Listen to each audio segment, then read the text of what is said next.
그 뒤에 곧 성령이 예수를 광야로 내보내셨다. 예수께서는 40일 동안 그곳에 계시면서 사탄에게 유혹을 받으셨다. 그동안 예수께서는 들 짐승들과 함께 지내셨는데 천사들이 그분의 시중을 들었다. 자, 오늘 복음, 그 뒤에 곧 성령이 예수를 광야로 내보내셨다. 그 뒤에, 어느 뒤입니까? 어느 때를 말해요? 마르코 복음사가는 왜 세례를 받으시고 나서 바로 이어서 광야에 가서 유혹을 받으시는 예수님의 모습을 우리에게 소개해주고 있는가? 복음 전체는 우연이라는 게 없습니다. 그냥 적당히 갖다 놓는 게 아닙니다. 다 거기에는 그만한 이유가 있고, 마르코는 마르코 나름대로 그 배열도, 이 편집도 굉장한 그 생각을 하고 그렇게 편집을 한 거고, 말씀 한마디 한마디를 쓴 때문에 토시 하나라도, 성서의 토시 하나라도 다 의미가 있어요. 그냥 읽고 지나갈 그럴 것들이 아닙니다. 마침표 하나라도 다 의미가 있습니다. 그래서 성서 주석가들이 부탁하는 것은 절대로 성서에 있는 토시 하나라도 우리 임의로 빼거나 덧붙이지 말아라 그랬어요. 우리 임의로 적당히 이거를 뺀다든지 붙인다든지 그렇게 하지 말고 있는 그대로, 성서의 말씀 그대로 단어 하나하나 아니면 마침표 아니면 쉼표까지라도 있는 그대로 그 말씀이, 그 표 하나라도 무슨 의미가 있는가, 그걸 우리가 캐치해야지 그 본문을 우리 나름대로 뜯어 고쳐서는 안 된다는 거죠. 그 뒤에 곧 성령이 예수를 광야로 내보내셨다. 출애굽 사건을 보면은 에집트 노예에서부터 탈출을 시도하죠. 그 탈출을 시도하는데 이렇게 막 가다가 무엇을 만났습니까? 홍해 바다를 만났죠. 그렇죠? 앞으로 갈 수도 없고 뒤에서는 파라오 군대가 막 쫓아오고 진퇴양난의 그런 갈림길에서, 그런 아주 절박한 상황 속에서 모세가 하나님께 기도했을 때 어떻게 했습니까? 이 홍해 바다를 가르시고 그 홍해 바다를 무사히 건너가게 하셨죠. 바로 이 사건, 이 사건, 이 홍해 바다를 건너는 이 사건, 그래서 이 에집트 노예 생활에서부터 완전히 자유인이 되는 이 놀라운 그 사건이 바로 뭡니까? 세례입니다. 세례. 즉 에집트의 노예 생활에서부터 이제는 해방되는, 자유인이 되는 홍해 바다를 건넌다 하는 것은 뭐예요? 과거의 그러한 노예 생활에서부터 해방되고 이제는 자유인이 되었다. 즉 예수님이 세례 성사를 받으셨다는 것은 바로 그러한 이 이스라엘 구약의 역사를 요약하는 거죠.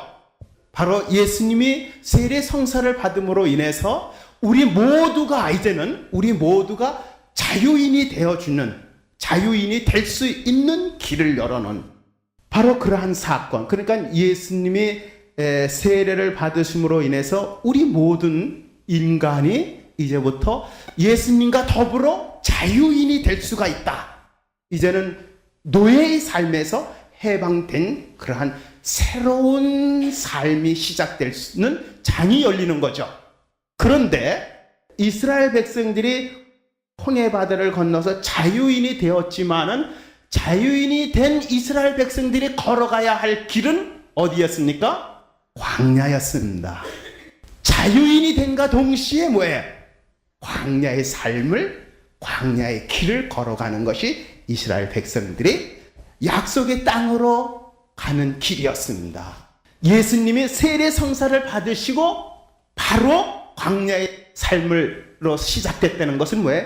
이스라엘 백성들의 구원 역사를 다시 반복해서 광야의 삶을 시작할 때는 모세의 인도를 받았다면은 이제부터 신약의 시대에 와서 예수님을 믿는 사람들이 세례성사를 통해서 자유인이 된 이러한 삶을 자유인이 되었지만은 마찬가지 광야의 삶을 살게 되는데 누구의 인도를 받아가는가? 바로 예수님이 바로 우리 이 인생 광야에서 우리를 이끌어 가시는 스승이시다, 목자이시다, 지도자이시다. 예수님이 왜 광야에 시작하셨는가?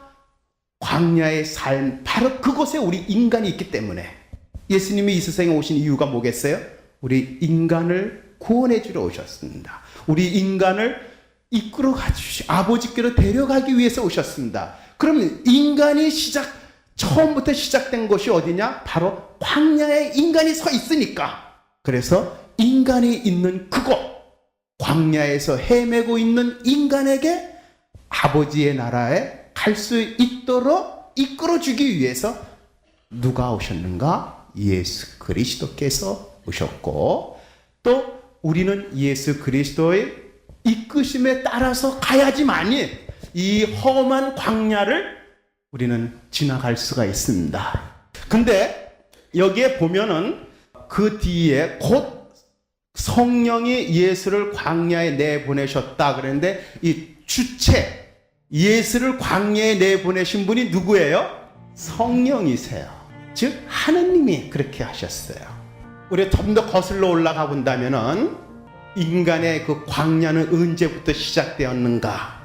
언제부터 우리 인생의 광야가 시작되었습니까? 에덴 동산에서 쫓겨난 그 순간부터 뭐예요? 바로 광야죠. 에덴 동산에서 아담과 에와를 쫓겨난 분이 누구였어요? 야훼 하느님이셨습니다. 또 이 에덴 동산에서 아담과 에와를 쫓아내셨지만은, 광야로 내모르셨지만은, 그때부터 야훼 하느님은 인간 구원에 시작하셨습니다. 즉 광야의 삶에 홀로 내버려 두신 것이 아니라 인간을 다시 불러들이기 위한 지극한 정성으로 하느님의 돌보심은 에덴 동산에서 쫓아낸과 동시에 그 인간을 지극히 돌봐주시는 하느님의 손길은 같이 시작이 되었습니다. 그것이 하느님의 인간 구원 사업이죠.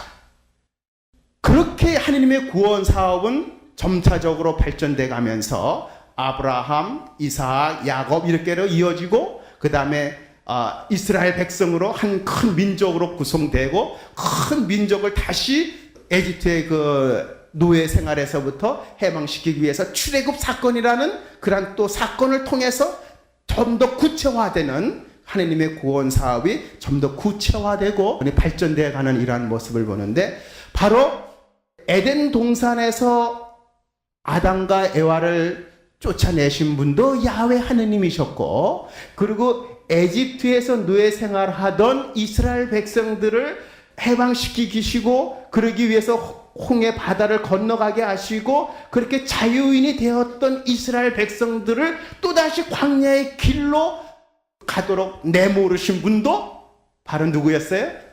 야훼 하느님이셨습니다. 항상 주체는 하느님이셨습니다. 여기서 마찬가지 신약에서 예수님을 광야에 내보내신 분도 또 성령 하느님이셨습니다.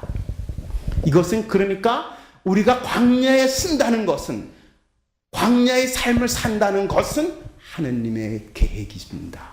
하느님의 뜻입니다. 우리들이 이 세상에 산다는 것은 뭐라 그랬습니까? 광야의 삶을 사는 거다. 광야인 이 세상에 나온 것도 하느님의 뜻입니다. 우리 한 사람 한 사람이 광야인 이 세상에 나온 것도 우리의 뜻이 아닌 뭐예요? 하느님이 뜻이었고 하느님이 이 광야에 내모르셨습니다. 따라서 이 광야는 굉장히 힘든 곳이기도 하지만은 목마르고 먹을 것이 없는 굶주림, 또 온갖 우리 생활에 필요한 것들이 결여되었기 때문에 굉장히 생활하기 어려운 곳이지만은 또한 이것은 반드시 우리가 거쳐가야 할 곳이고, 야훼 하느님께서 우리를 내보내신 곳이다. 그런 입장에서 본다면은 이 광야는 우리들이 반드시 걸어가야 할 뿐만 아니라 하느님의 나라에 들어가기 위해서는 반드시 거쳐야 할 과정 속에 있는 것이고, 바로 우리가 구원받는 장소다. 우리가 구원받아야 할 장소. 그것이 바로 광야요 우리 인생 여정이기도 합니다. 예수님이 광야에서 유혹을 받으시는 것은 바로 그곳에 우리가 인간이 있기 때문에, 구원받아야 할 인간이 있기 때문에, 그래서 예수님이 우리와 함께 걸어가기 위해서 광야에서 생활을, 성령께서 예수님을 광야에 내모르신 겁니다. 왜? 그곳에 인간이 있기 때문에, 그곳에 인도해 줘야 할 하느님의 백성이 있기 때문에. 예수님이 세례 성사를 통해서 우리 인간을 죄에서부터 해방시켜 주었다면은, 이제 광야의 삶을 통해서는 우리가 광야의 삶을 올바로 지나갈 수 있도록 이끌어 주시기 위해서 광야에서 우리와 함께 생활하시는 예수님의 모습을 볼 수가 있습니다. 따라서 언제부터 이 광야가 시작되었는가? 인간이 에덴 동산에서 쫓겨난 그 순간부터. 따라서 무엇을 얘기하는가? 인간이라면 누구도 이 광야를 거치지 않고 살아갈 수 있는 사람은 아무도 없다. 그렇죠? 이 세상 누구도, 어떤 사람도 누구나 다 반드시 광야를 거쳐야만 되는 것이 뭐예요? 그것이 인생입니다. 그것이 우리의 운명입니다. 근데 여기에서 예수님의 그 자세가 굉장히 중요합니다. 성령이 예수를 광야에 내보내셨는데 순종할 수도 있고 순종하지 않을 수도 있겠죠? 그렇죠? 예수님의 입장에서 나는 광야가 싫다. 나는 광야가 너무 힘드니까 내가 왜 광야를 가야 해? 왜 내가 광야에 서야 돼? 그 어려운 길을 왜 내가 가야 돼? 예수님이 그것을 광야를 거부할 수도 있습니다. 성령의 이끄심을 거부할 수도 있습니다. 그러나 예수님이 위대했던 것은, 정말 예수님이 하느님의 아들이시라는 것은 바로 뭐예요? 비록 광야의 삶이었지만은 성령이 내보내셨을 때 성령의 이끄심에 순응하셨다는 거죠. 즉 성령의 이끄심에 예수님은 당신 모든 것을 다 맡기셨습니다. 그 길이 고난의 길이지만은 그럼에도 불구하고 예수님은 성령의 이끄심에 자신을 맡기셨다. 이것은 바로 무엇을 얘기하는가? 에덴 동산에서 아담과 에와가 불행이 시작된 것은 바로 뭐예요? 하느님의 뜻에 불순종한 데에서부터 시작이 됐죠? 그런 데서 비극이 시작이 됐죠? 그런 데에서 광야의 삶이 시작이 됐죠? 이 모든 것을 다시 원상복귀시키는 거, 지난번에 제가 그런 얘기를 했습니다. 하느님의 구원 사업이란 무엇인가? 무엇이라 그랬죠? 하느님의 구원 사업이란 다시 원상복귀시키는 거다. 망가진 것을 다시 고쳐놓는 거다. 병든 것을 치유시켜 주는 거다. 즉 하느님의 구원 사업은 창조 사업이 아니다. 창조 사업이 아니라 하느님은 좋게 만드셨지만은, 보시니 참 좋더라고 좋게 만드셨지만 인간이 망가뜨린, 그래서 망가진 인간, 하느님과의 관계가 단절된 이 상태를 다시 복원시키는 것, 원상으로 회복시켜 놓음으로 인해서 하느님과의 관계가 평화스럽게, 그래서 원래 그 행복했던 에덴 동산의 생활로 다시 원상시키시는 것고자 하시는 것이 하느님의 구원 사업이라 그랬습니다. 그러면은 하느님의 구원 사업인 그리스도께서 이 세상에 오셔서 우리의 구원 사업을 시작하시려면 뭐예요?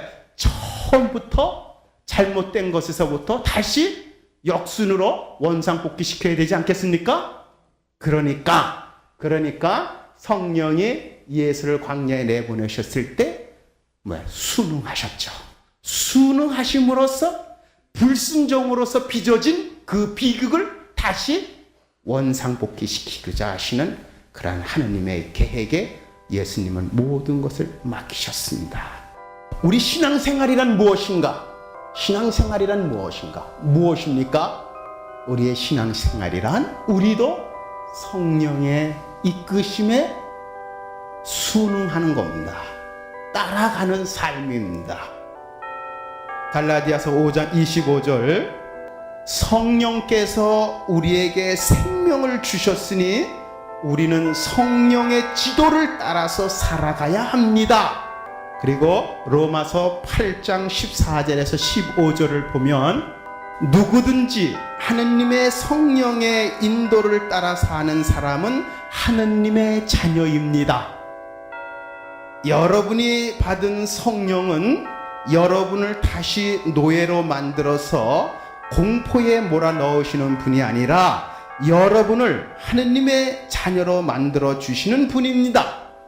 그래서 우리는 그 성령에 힘입어 하느님을 아빠, 아버지라고 부릅니다.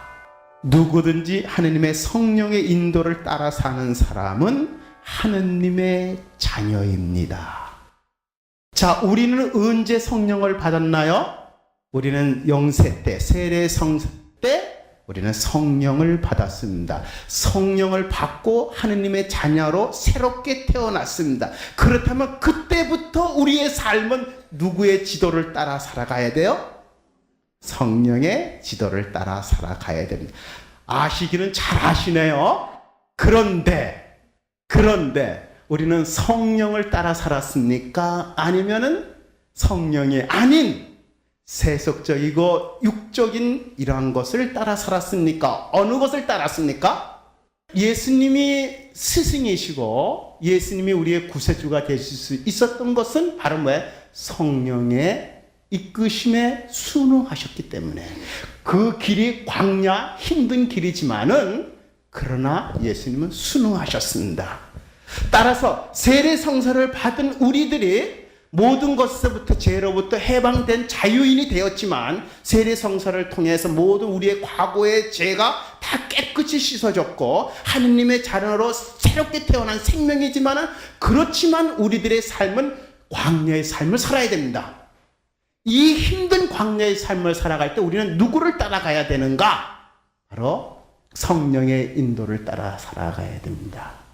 예수님이 성령의 인도를 따라 살았듯이 우리 또한 성령의 인도를 따라 사는 삶이 바로 신앙생활이요. 조금 고급스러운 얘기를 한다면 영성생활입니다. 영세받고 우리가 다른 것이 있다면 이제부터 나의 삶은 내 마음대로 살아가는 삶이 아니라 내 안에 활동하고 계시는 성령을 따라가는 삶을 사는 거예요. 그러한 인식이 우리들 안에 별로 없었죠? 별로 없었습니다. 또 중요한 말은 이 광야에서 예수님이 무엇을 하셨는가? 그 다음 절에 보면 예수께서는 40일 동안 그곳에 계시면서 사탄에게 유혹을 받으셨다. 사탄에게 유혹을 받으셨다. 이렇게 되어 있습니다. 무엇을 하셨습니까? 유혹을 받으셨습니다. 즉 광야의 삶은 뭐예요? 끊임없이 유혹을 받는 생활입니다. 어때요, 여러분들은? 여러분들도 끊임없이 유혹을 받습니까? 유혹 받으면서 사는 분 손 한번 들어보세요. 네, 그러니까 광야예요. 그렇죠? 유혹이 없다면 광야가 아니죠. 나는 끊임없이 눈만 뜨면 유혹을 받고 있다. 그건 바로 뭐야? 나는 광야에 있다. 우리 그거 인정해야 돼요. 그래서 우리가 주의 기도 때도 유혹을 없애달라고 하지 않고 뭐라 그랬어요? 악에서 우리를 구하소서. 유혹이 없는 곳에 가서 살게 해주십시오. 이렇게 기도하지 않습니다. 그런 곳은 없어요. 신학교나 수도원에 가도 유혹은 많이 있습니다. 옛날에 어느 젊은이가 수도원에 가려고 그 노수사님한테 얘기를 했어요. 그래서 이 노수사님이 그 젊은이가 수도회 생활을 하겠다 그러니까 들으시더니 그러냐? 그러면은 나를 따라와서 수도회를 들어가자. 그래서 이 젊은이가 이 노수사님을 따라서 이렇게 수도회를 이제 갔습니다. 근데 그 수도회까지 가기에는 한참 먼 길을 걸어야 됐기 때문에 그 수사님을 따라서 이렇게 가는데 가다가 처음 이렇게 가다 보니 거기 술집이 있어요. 술집을 주막집을 지나가게 됐어요. 근데 이 젊은이의 눈에는 그 주막집에 마귀 몇 마리가 앉아 있는 것이 보여요. 아, 저긴 술집이니까 마귀가 몇 마리가 있나 보다. 그렇게 생각을 하고 또 갔습니다. 또 이렇게 더 지나가는데 이번에는 술집인데 술집만 있는 게 아니라 거긴 아가씨도 있는 술집이야. 근데 이 젊은이의 눈에는 그곳에 이렇게 보니까 마귀가 한 2마리 정도밖에 없어요. 근데 그 2마리 정도도 졸고 있어요. 졸고 있는 마귀가 눈에 띄더라고요. 아, 저기 술집이니까 저기도 마귀가 있나 보다. 수도원에 가면은 마귀가 없겠지. 그리고 이제 따라서 큰 그런 그 희망을 갖고 유혹이 없는 곳에 가서 살아야 되겠다 하고 딱 이 노수사님을 따라서 수도원에 딱 도착을 했는데, 도착하자마자 이 젊은이 깜짝 놀랐어요. 왜냐? 그 수도원에 지나가는 수사님들 한 분 한 분 보니까 마귀가 아주 산더미 같이 몰려 들어가지고 막 뭐 다리 잡고 뭐 잡고 막 한두 마리가 아니라 몇백 마리가 달라붙어 있는 거예요. 깜짝 놀라가지고 이 젊은이가 나는 수도원에 안 들어가겠다고, 수도원에 오면 유혹이 없는 줄 알았더니 여긴 오히려 더 유혹이 많고 마귀가 더 많다. 나는 수도원에 들어가지 않겠습니다 라고 이 젊은이가 이 노수사에게 얘기를 했어요. 그랬더니 이 노수사님이, 젊은이, 자네가 지금까지 이렇게 오면서 봤던 술집이나 또 이런 곳에는 거기는 마귀가 있어봤자 할 일이 없네. 에? 할 일이 없어서 마귀가 거기는 조금밖에 없었지만 이 수도원에 한 사람을 지옥으로 데려가기 위해서는 마귀 한두 마리가 되지가 않기 때문에 그래서 이렇게 마귀가 많은 거지, 아니 여기가 아니면 다른 곳에 가면 마귀가 없느냐고 그런 얘기를 이렇게 해줬다고 그래요. 수도원에 마귀가 더 많습니다. 어쩌면 여기도 더 많은지 몰라. 여러분들이 여기 가시려고 할 때 더 싱숭생숭 많은 생각이 많이 들는지도 몰라. 어쩌면은 그냥 누가 어디 놀러 가자 그러면 아무 생각 없이 다 가는데, 말씀학교 가자 그러면 요것도 생각하고 저것도 생각하고 많은 유혹이 들어갈는지 모르겠습니다. 어쨌거나 우리들의 광야의 삶은 유혹이 늘 있는 것입니다. 이 유혹을 우리는 어떻게 물리쳐야 되는가? 예수님은 이 유혹을 어떻게 물리치셨는가? 우리는 그것을 배워야 될 것 같습니다. 유혹이라는 말은 히라보로 페이라조라고 이렇게 얘기를 하는데, 이 말은 2가지 뜻이 있다고 그럽니다. 하나는 시험이라는 뜻이 있고요. 시험. 하나는 유혹이라는 뜻이 있습니다. 같은 단어이지만은 시험이라는 뜻도 있고 유혹이라는 뜻도 있다. 근데 이 시험이라는 이 단어를 쓸 때는 누구한테서 오는가? 이 시험이라는 이 말을 쓸 때는 하느님한테서 옵니다. 반대로 이 유혹이라는 말을 쓸 때는 그때는 누구한테서 오는가? 그거는 사탄, 마귀한테서 옵니다. 유혹은 유혹이지만은 그것이 시험일 수도 있고 또는 유혹일 수도 있습니다. 2가지 의미를 담고 있을 뿐만 아니라 그 주체가 되는 그 주체자는 다르다 이거죠. 한쪽은 하느님이요, 한쪽은 마귀에서부터 온다. 하느님으로부터 올 때는 이 단어가 시험이겠고 나에게 시험이 되겠고, 마귀로부터 올 때는 나에게 뭐예요? 유혹이다. 무슨 말인지 아시겠죠? 하느님으로부터 오는 시험일 경우에는, 이것이 시험일 경우에는 그것은 나에게 굉장히 큰 은총의 시간입니다. 그 시험을 잘 견뎌내면 하느님은 나에게 더 큰 선물을 주십니다. 아니면은 우리 자신을 더 신앙적으로 더 성숙시켜 줄 수 있기 위한 하나의 계기로 하느님은 우리에게 때로는 시험을 하십니다. 그거는 우리들에게 있어 굉장히 좋은 기회입니다. 은총의 시간입니다. 반면 마귀로부터 오는 유혹일 경우에는 그것은 우리를 망하게 합니다. 우리를 멸망의 길로 가게 하는 겁니다. 그러니까 우리는 시험과 유혹, 이것이 똑같은 장소에서 늘 우리에게 두 가지 얼굴로 다가온다 이거죠. 맞습니까? 이렇게 보면은 시험이고 이렇게 보면 유혹이고, 그것이 다른 장소에서 오는 것이 아니라 똑같은 장소에서 시험일 수도 있고 유혹일 수도 있다. 내가 하느님의 시험으로서 그것을 좋게 받아들이고 이용한다면 그것이 나의 영성생활에 덜 수 없는 큰 은총의 기회고, 내 신앙생활이 성숙될 수 있는, 하느님과 더 가까이 나아갈 수 있는 기회가 되겠지만, 하느님을 외면하고 마귀의 유혹으로 받아들이고 그쪽 길로 돌아선다면 그때 나에게는 멸망. 에집트인들의 광야에서 그와 같은 생활을 했고, 우리들도 일상생활 안에서 이러한 유혹을 끊임없이 만나고 있을런지 모릅니다. 그렇습니까? 잘 아시네요. 그러니까 우리는 늘 이 유혹 속에 살아가요. 어느 쪽을 바라보느냐, 어느 것을 선택하느냐 하는 것은 누구에게 달려 있습니까? 우리 자신에게 달려 있어요. 성령의 이끄심을 따라 사느냐, 아니면 성령의 이끄심이 아닌 마귀의 유혹을 따라 사느냐 하는 것을 늘 우리가 선택해야 돼요. 그래서 영성 생활을 한다는 것은 늘 분별한다는 거예요. 식별한다는 거예요. 제가 렉시오 TV나 설명할 때 얘기했죠? 네? 식별할 수 있는 능력. 이런 식별할 수 있는 능력이 없을 때는 그냥 아무거나 따라갑니다, 우리는. 그럴 때 결과가 불행하게 되는 경우가 많습니다.